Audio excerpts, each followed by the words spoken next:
단백뇨가 나온다면 사람들은 굉장히 간단하게 생각을 하시는데 신장내과에서는 이런 많은 문제들이 질병들이 있기 때문에 거기에 대한 검사가 조금 많다라는 거를 말씀드리고 싶고요.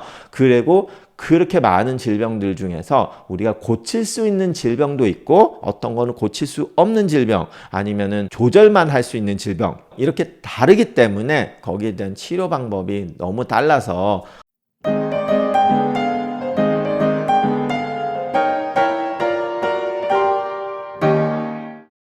안녕하세요. 오늘은 실제 당뇨 환자 이야기를 좀 한번 해보겠습니다. 당뇨 환자 중에서 종종 다리가 붓는다 아니면 얼굴이 붓는다 이런 부종이 생겼다고 해서 찾아오시는 분이 있고 그것 때문에 인터넷을 찾으시는 분들이 있을 겁니다.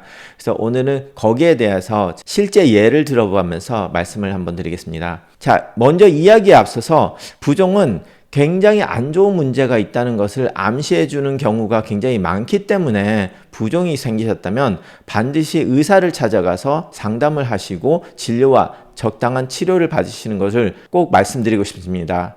자, 그래서 실제 환자로 제가 근래 들어서 뵌 환자인데요. 당뇨 17년 차의 67세 남자였습니다. 당화 혈색소가 10점 이상이었던 적이 꽤 있었고, 미국에 사니까 의사를 몇 년 동안 보지 않았었던 적도 있었고, 그러다 보니까 당화 혈색소가 12, 13 이렇게 했던 적도 꽤 있었고, 아예 검사를 안 해서 모르는 그런 시간도 있었다고 합니다. 그런데 4개월 전에 갑자기 15파운드의 체중 증가와 소변에 거품이 많이 일어나고 심한 다리 부종과 얼굴, 눈꺼풀까지 붓는 일이 있어서 주치의를 찾았다고 합니다.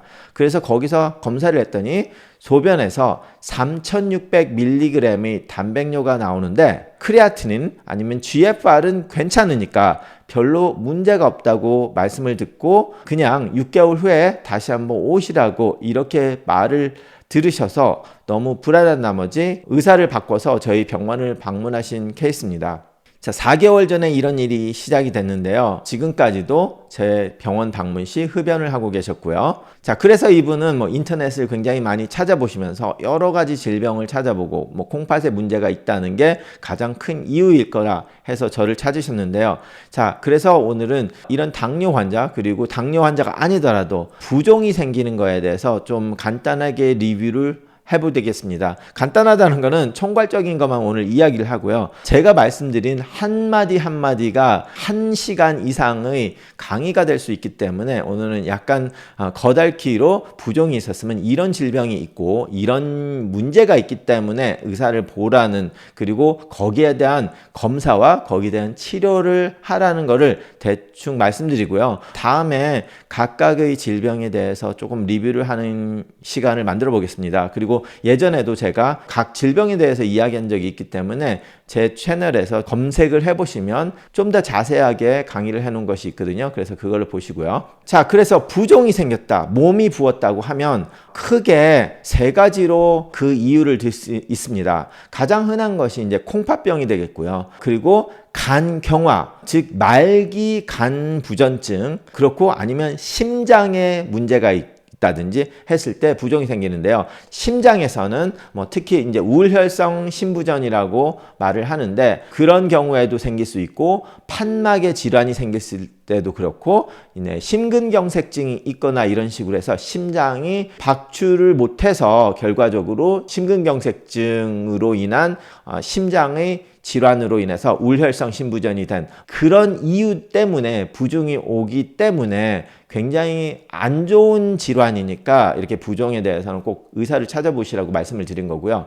그런데 이제 다리에만 부종이 있다. 그리고 다른 데는 전혀 문제가 없고 단백뇨도 안 나온다면 그리고 심장이나 간의 문제도 없다면 이제 하지정맥류가 될 수도 있습니다. 그래서 하지정맥류도 꽤 흔한 병인데 아무래도 하지정맥류는 다리의 혈관만 부은 거기 때문에 부종을 일으키는 이유로서 가장 양호한 질병이라고 생각하시면 됩니다. 아무래도 부종에 대해서만도 분량이 많다 보니까 나중엔 부종에 대해서만 좀 따로 이야기를 하는 강의를 좀 한번 해볼 건데요. 오늘은 이 환자에 대해서 좀 이야기를 해보겠습니다. 그래서 이분은 단백뇨가 나오면서 부종이 있었기 때문에 콩팥병으로 인한 부종이라고 생각할 수밖에 없죠. 단백뇨가 나오니까. 그런데 4개월 전에 그 전에 의사를 보셨을 때는 단백뇨가 3,600mg 이상이 나오고 학술적으로 이제 3,000mg 이상이 나오면서 몸에 부종이 동반이 됐을 때는 이것을 네프로틱 신드롬이라고 하거든요. 신증후군이라고 합니다. 왜 3,000이냐? 그 3,000 정도가 되면 그 단백뇨로 인해서 알부민도 떨어지고 부종이 생기고 코귤레이션 팩터라고 해서 피를 응고하는 그런 인자들도 소변으로 너무 많이 뺏기기 때문에 혈전이 생긴다든지 굉장히 다른 문제들이 크게 생길 수 있기 때문에 이 시점을 3,000mg 그리고 신증후군이라고 따로 질병명을 만들어서 이야기를 하게 됩니다. 그래서 이렇게 단백뇨가 나오시는 분들이 저를 찾으면 저는 그 한 가지 단백뇨 때문에 검사를 시작을 하지만 이 단백뇨 하나라는 게 굉장히 많은 질환들을 이야기를 하고 있기 때문에 검사가 굉장히 많습니다. 그래서 일단 단백뇨가 나오면 콩팥 안에 이제 사구체 안에 질환이 있어서 생기는 질병들이 있는데 예를 들어서 Minimal Change Disease, Membranous Glomerulonephritis, FSGS, Focal Segmental Glomerulosclerosis, Immunotactoid Glomerulonephritis, Fibrillary Glomerulonephritis 이런 식으로 좀 어려운 말이 많이 나오는데 이렇게 사구체 자체에 사구체가 망가지면서 단백뇨가 나오는 그런 질환들이 있어요. 근데 그 질환 자체도 여러 가지가 있다 보니까 단백뇨로 시작해서 우리가 질환을 찾는 질병들이 굉장히 많거든요, 처음에. 그런데 이제 만약에 단백뇨가 나오고 혈뇨까지 동반을 한다. 그러면 이제 IgA nephropathy가 한국 사람들에서는 꽤 많이 있습니다. 그래서 IgA nephropathy가 있고 MPGN, 그래서 membranous proliferative glomerulonephritis라고 하는 질병이 있고 그리고 메센저 프롤리퍼레이티브 글로메르로네프라이티스라는 그런 질병도 있고요. 그래서 이렇게 사구체 안에서 그 질병이 생겨서 그 사구체가 망가져서 단백뇨가 나오는 질병이 있고요. 그거는 이제 사구체 그 자체에 문제가 있는 거고 2차성 사구체 질환이라고 이제 있는데 우리가 전신적인 문제 때문에 그 사구체가 망가지는 질병들이 또 있어요. 예전 15년, 20년 전에는 이게 한국 사람들한테 있다고 생각하지 않았는데 근래 들어서 이게 아니었다. 진짜 한국 사람들한테 꽤 많이 있게 발견되는 것이 이제 루푸스 질환이라고 루푸스 네프라이티스에서 루푸스 때문에 단백뇨가 나오는 것, 전체적인 면역 문제로 인해서 혈관염이 되는 그런 질환이 있는데 그러면은 엔카, 외그널 그라뉴로마토시스, 요즘 들어서는 이제 이거를 granulomatous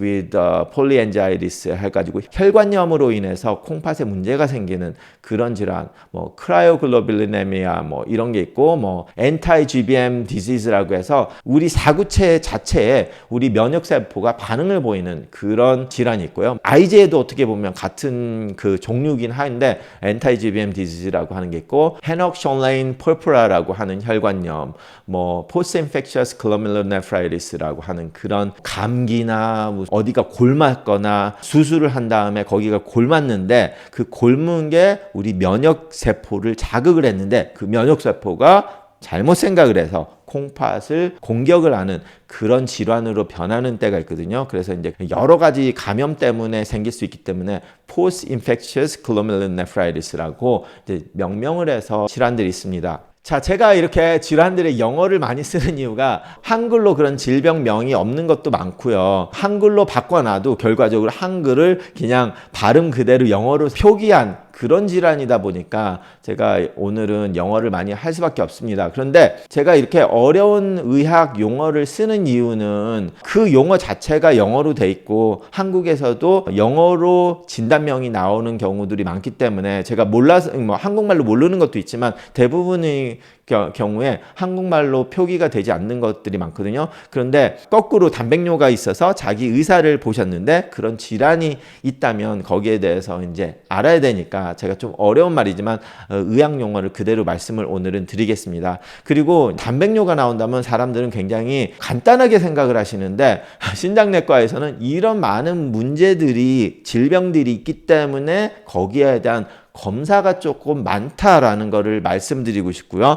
그리고 그렇게 많은 질병들 중에서 우리가 고칠 수 있는 질병도 있고 어떤 거는 고칠 수 없는 질병 아니면은 조절만 할 수 있는 질병 이렇게 다르기 때문에 거기에 대한 치료 방법이 너무 달라서 그 질병에 대한 정확한 진단이 중요하다는 것을 말씀드리기 위해서 좀 말씀을 드려요. 그리고 세 번째는 아예 다른 질병이 있는데 그 질병 자체가 시간이 지나면서 콩팥을 손상을 하는 그런 질환들이 또 단백뇨를 일으킬 수 있는데요.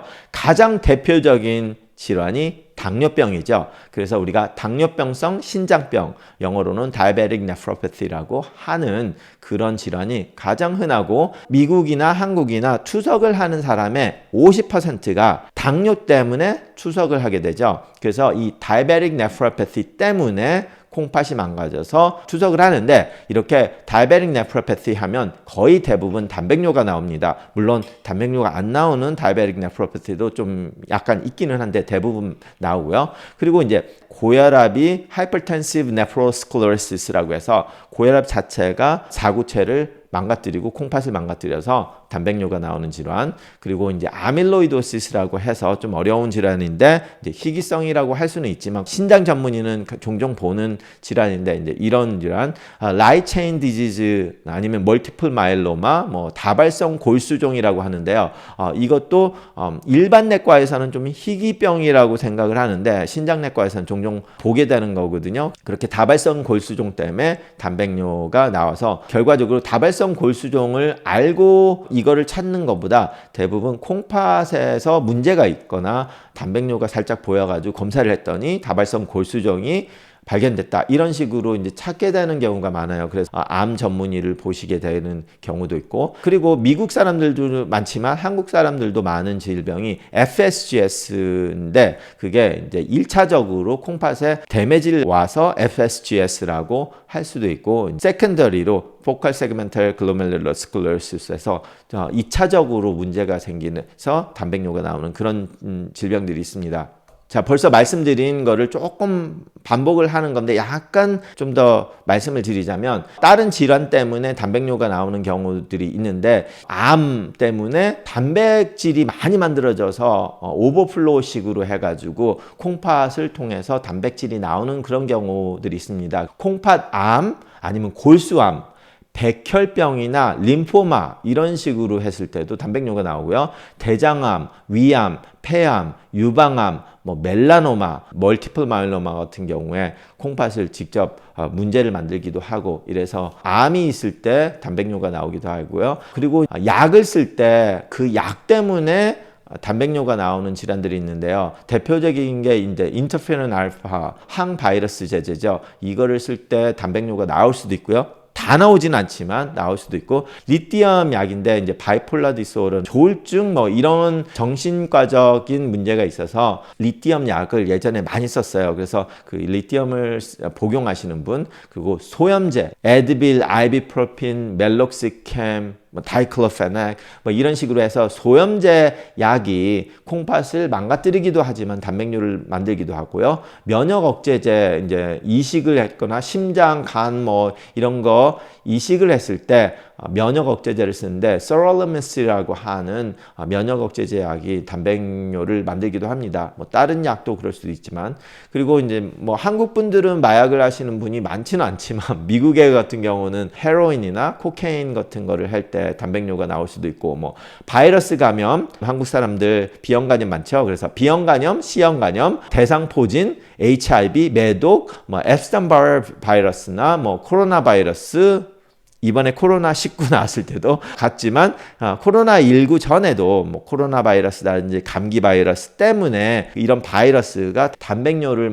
만들게 하는 경우들이 있어요. 감기가 걸렸다고 해서 모든 사람이 단백뇨를 만들지는 않지만 솔직히 뭐 재수 없는 날 감기가 걸린 후에 뭐 단백뇨가 나올 수도 있고 콩팥이 망가질 수도 있고 뭐 이런 일들이 일어나거든요. 그리고 이 위에도 뭐 타이로신 카이네이스 이니비터 같은 항암 치료제를 쓴다거나 할 때 이제 단백뇨를 유발할 수 있습니다. 이렇게 지금까지 굉장히 단백뇨가 없으신 분들이 보기에는 너무 지루하고 뭐 너무 좀 복잡하고 어려운 말을 많이 한 것 같긴 한데, 단백뇨가 있다고 하면 또 자기가 무슨 질병이 있을까 찾아보게 되잖아요. 그러면 너무 간단하게 말씀드리면 안 될 것 같아서 좀 장황하게 말씀을 드렸지만 이런 굉장히 많은 질환들이 단백뇨를 야기하기 때문에, 그리고 이런 제가 지금까지 말씀드린 질환들이 대부분 굉장히 안 좋은 질환들이란 말이에요. 그리고 그 안 좋은 질환들 중에서 치료 방법들이 있는 질환도 많잖아요. 그래서 몰랐던 사람들이 뭐 HIV가 걸렸다는 걸 알았거나, 몰랐던 사람이 콩팥에 암이 있다는 걸 알았거나, 골수암이나 백혈병을 찾게 됐거나, 이런 경우들이 많기 때문에 단백뇨가 나오면 검사를 굉장히 많이 할 수밖에 없습니다. 그런데 제가 이렇게 굉장히 많은 질환들이 있을 거라 하는데, 신장내과 의사들이 환자를 볼 때 매일마다 이런 거를 하다 보니까 굉장히 빨리 축축축축 해가지고 뭐 이거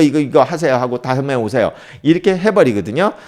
그 이유는 맨날마다 우리가 그거를 하는 일이기도 하고, 환자를 딱 봤을 때 의심되는 질환들 있잖아요. 뭐 이분이 뭐 코케인을 했거나 뭐 약을 딱 보니까 뭐 간 이식, 심장 이식, 이렇게 이식한 사람도 아닌데 그럼 이식한 약을 먹을 리도 없고, 이식한 약이 없으면 이런 게 다 벌써 빠지는 거죠. 그리고 그동안 건강검진을 했다면 뭐 대장 내시경, 위내시경 했기 때문에 그러는 건 없을 테고, 뭐 엑스레이나 CT 찍은 게 있으니까 폐암이나 유방암은 없을 테고, 뭐 이런 것들이 첫 번째 딱 봤을 때 벌써 빠지기 때문에 우리가 강의를 할 때는 굉장히 많은 걸 얘기하지만 실제로 환자를 볼 때는 그런 정보들이 첫 번째 딱 보면서 굉장히 많이 룰아웃 된다고 하죠. 그래도 피검사, 혈액검사, CT나 뭐 이런 초음파나 이런 걸로 해야 될 것들이 있어요.